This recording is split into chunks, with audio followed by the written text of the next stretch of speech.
안녕하십니까. 2024년 6월 19일 수요일 아침이 밝아오고 있습니다. 11번째 이야기 구원과 심판은 하나다. 자, 오늘 두 번째 시간이죠. 잘라내 버리는 이유. 잘라내 버리는 이유라는 제목으로 미가서 5장 10절부터 13절 함께 읽고 경건의 시간을 시작하도록 하겠습니다.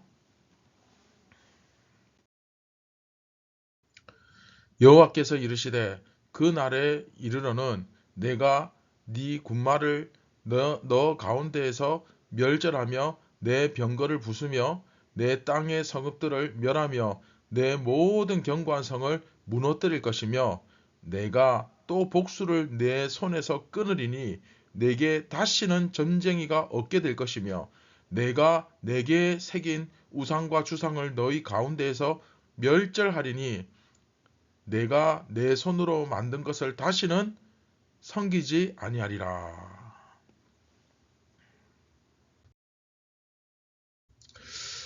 자, 오늘 본문 이제 10절부터 보시면 멸절한다. 아까 이제 본문 보시면 제가 색깔로 표시를 해뒀죠. 그래서 그 멸절한다, 또 멸한다, 끊는다, 혹은 또 멸절한다 이렇게 되어 있는데 이것을 그냥 뭐 멸절한다 이렇게 하나로 통일을 하든지, 그렇죠? 그러니까 뭔가 이렇게 번역을 하나로 딱 이렇게 일관성 있게 해야 되는데 이것을 서로 조금씩 다르게 번역한 것이, 제가 앞 시간에도 말씀드렸지만 이것이 오늘 본문을 이해하는 데 있어서 굉장히 그 분위기를 많이 흐리고 있죠. 네, 하나님께서 우리에게 강조하시고자 하는 것들이 그 느낌이 확 이렇게 반감이 됩니다. 차라리 원어의 의미를 잘 살려서 그냥 잘라내 버린다 이렇게 사용했으면 이 잘라내 버린다가 하나의 굉장히 어떤 상징성을 가질 텐데, 그쵸? 이게 히브리어로 카라트거든요. 카라트, 잘라내다, 영어로 컷오프, 자른다, 컷오프, 그쵸?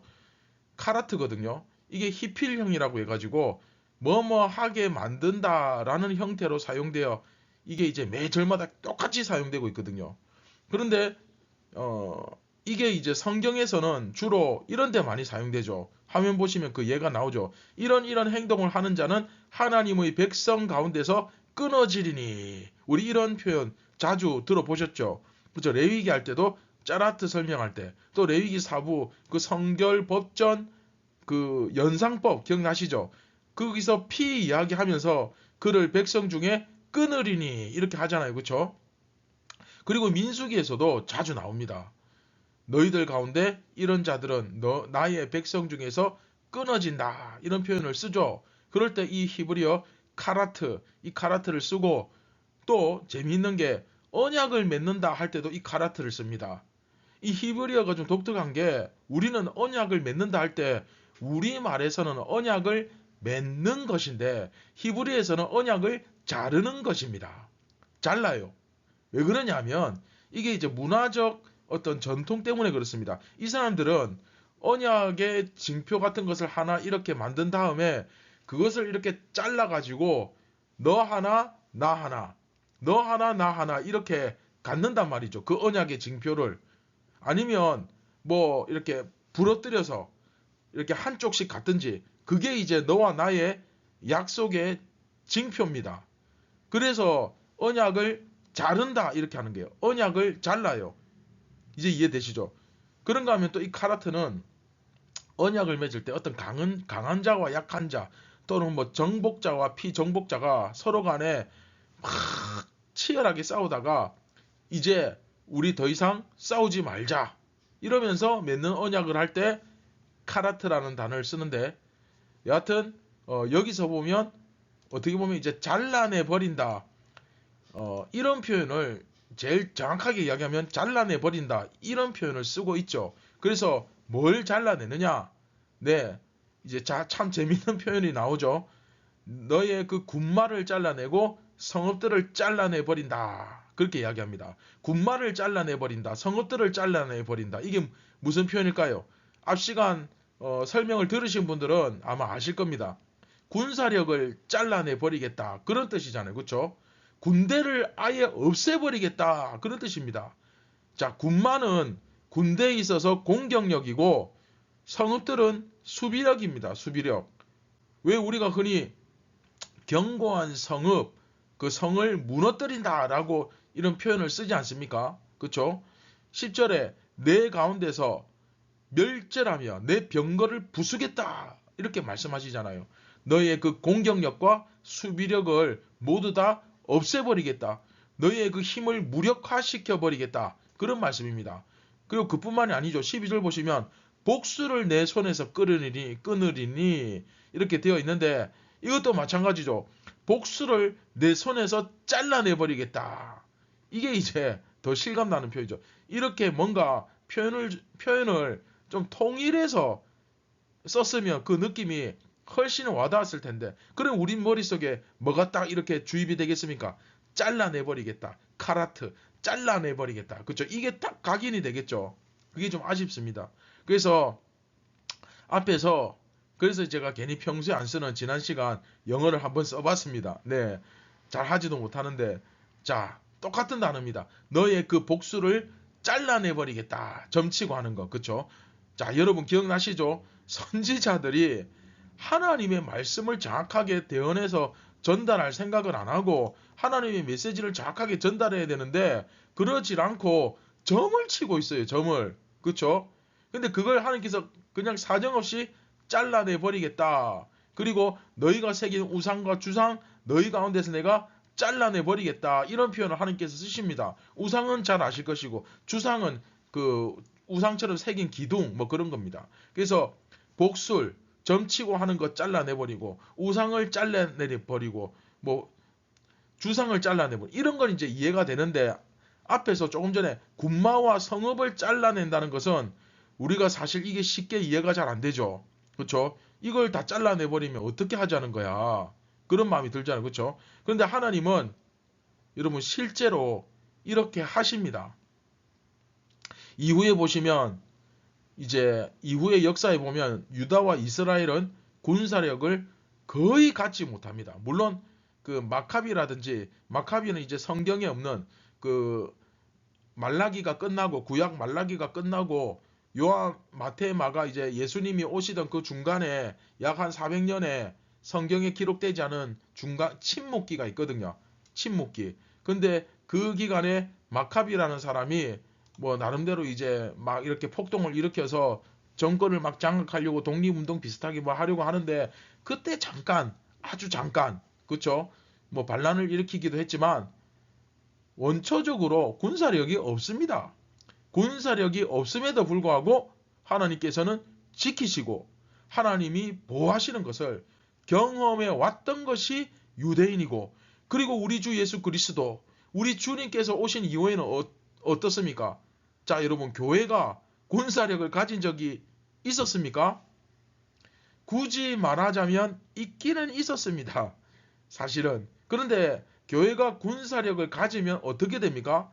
부패합니다. 망합니다. 그렇죠? 교회는 군사력을 가졌을 때 오히려 망하고 경제력을 많이 가졌을 때 다른 사회의 어떤 기관이나 단체들보다 부를 더 많이 막 축적했을 때 오히려 그곳에서 부패하고 그리고 강력한 군사력을 가졌을 때 완전히 망하다시피 하죠.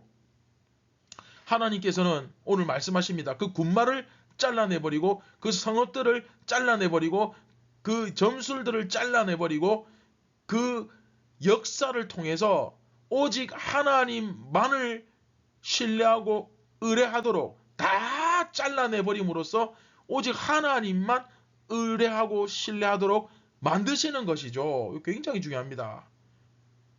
그래서 13절 끝에 뭐라 그럽니까? 내가 너의 손으로 만든 것을 다시는 섬기지 그쵸? 못하게 할 것이다.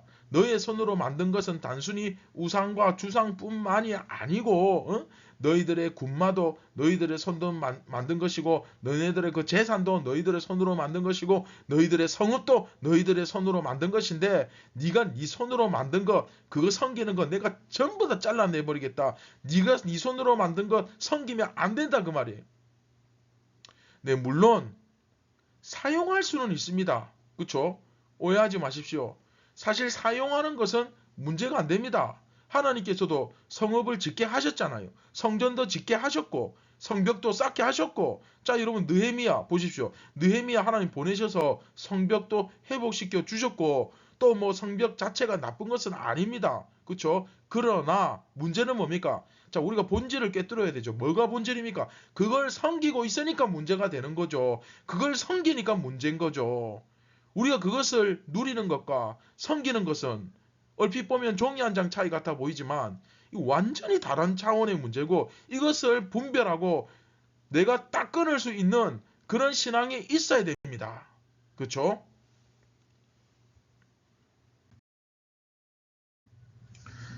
자, 말씀을 맺도록 하겠습니다. 묵상과 적용을 해보겠습니다. 자, 우리도 마찬가지 아닙니까? 하나님께서 나에게 뭐 재산도 주시고 어떤 재능이라든지 또 기능이라든지 또 환경이라든지 또 좋은 외모를 주시기도 하고 또 태어나기를 좋은 집안에서 태어나기도 하고, 여하튼 이런저런 모든 것이 하나님께서 주시는 은혜인데 그것을 내가 기쁘게, 그렇죠? 감사하게 사용하는 것은 문제가 안 됩니다.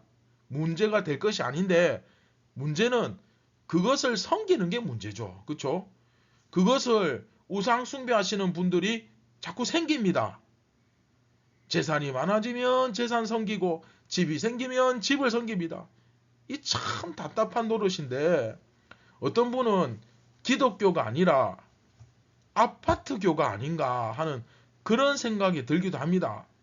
저분은 예수님을 믿는 게 아니고 아파트를 믿는 것 같은데, 부동산을 믿는 것 같은데, 그런 강력한 확신이 들 때가 있습니다. 예전에는 그런 말이 있었습니다. 실제로 우리나라에서 가장 큰 종교가 뭐냐? 대학교다. 이런 말이 있거든요. 자, 이 말의 의미를 잘 이해하셔야 됩니다. 아이들 대학 보내는 거, 그게 가장 강력한 종교가 되었다는 거예요. 대학 보내기 위해서 주일 성수 없어요, 그냥. 한때 그런 말 우리 굉장히 많이 하던 시절 있었지 않습니까? 그렇죠? 뭐 입시 전쟁 그런 말도 있었고, 이제 고3이라고 이제 전교에서 막 1등하고 하면 이제 주일날 교회도 안 나와요. 학교 가서 공부합니다. 그러면 오히려 막 그것을 우리 목회자들이 축복해주고, 그래서 주일 성수 어겨가면서 그래가지고 서울대 합격하면 대문짝만하게 우리 교회 뭐 중고등부 고등부 누구누구 서울대학 합격. 참 보기 좋다, 그죠? 예, 하나님 정말 기뻐하시겠습니까? 그게 여러분 바로 우상숭배입니다. 그런 것들을 막 섬기는 거예요. 아파트도 마찬가지고 부동산도 마찬가지고. 여러분 그게 참 정말 어리석은 거잖아요. 그렇죠? 근데 하나님께서 그 모든 것을 사실은 어떻게 하겠다? 결론은 부셔버리겠다. 내가 다 잘라내버리겠다. 그런 경고를 하시는 거거든요.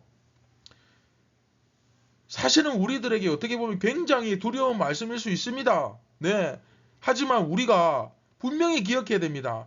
이것을 하나님께서 주셨다라는 인식을 가지셔야 됩니다. 하나님께서 나로 하여금 이것들을 누리게 하셨다는 것을 좀 생각하면서, 이것을 하나님께서 주셨다, 그걸 생각하면서 이렇게 하나님을 잘 섬길 때는 문제가 없을 것인데, 절대로, 그렇죠? 내가 아무리 좋아해도 그게 하나님보다 더 위에 있을 수는 없죠. 돈이건 집이건 대학이건 뭐건 간에, 그렇죠? 근데 그게 아니고 그 나의 그 재산이 신이 되고, 나의 그 집이 재산이 되고, 나의 자녀가 신이 되고, 또 내가 목표하는 그런 것들, 내가 가진 것들이 점점 예수님의 자리를 빼앗아 갑니다. 여러분 중심에 의자가 하나 있는데 거기에 정말 예수님이 앉아 계신지 여러분 잘 한번 생각해 보십시오. 그렇죠? 그래서 그게 나의 신이 되고 나의 모든 것이 되기 시작하면, 즉 내가 가지고 있는 이 소유물들이 내 것이 되고, 이것이 이제 내 것이다 막 움켜잡기 시작하고 나의 일부가 되기 시작하면, 네, 망하는 겁니다. 그 모든 소유와 함께, 내가 가지고 있는 그 소유와 함께, 물질과 함께, 그 뭐든지 간에 그것과 함께 망하는 거예요. 그러니까 우리는 내 손으로 만든 것은 어디까지나 헛된 것으로서 뭐 쓸모없다. 헛된 것이고 다 쓸모없다. 그런 뜻이 아닙니다. 그런 뜻이 아니고 잠깐 쓰고 버려지는 것, 잠깐 있다가 사라지는 것이다 한 말이에요. 그 의식을 우리가 반드시 가질 필요가 있습니다. 이것이 바로 하나님께서 오늘 말씀을 통해 사실 우리들에게 요구하시는 바라 할 수 있죠. 자, 말씀을 맺도록 하겠습니다. 자, 이스라엘은 이후에는 이제 하나님의 나라는 더 이상 군대가 없을 것입니다. 이후에 이 이스라엘 하나님 나라는 더 이상 군대가 없어요.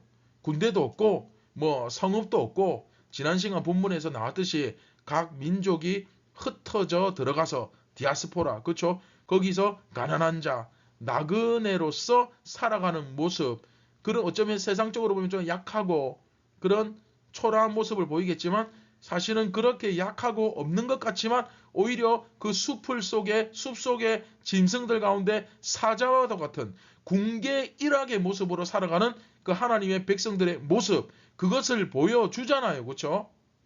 네, 바로 그것을 나타내 보여주실 것입니다. 이것이 바로 하나님의 놀라운 영적 신비죠.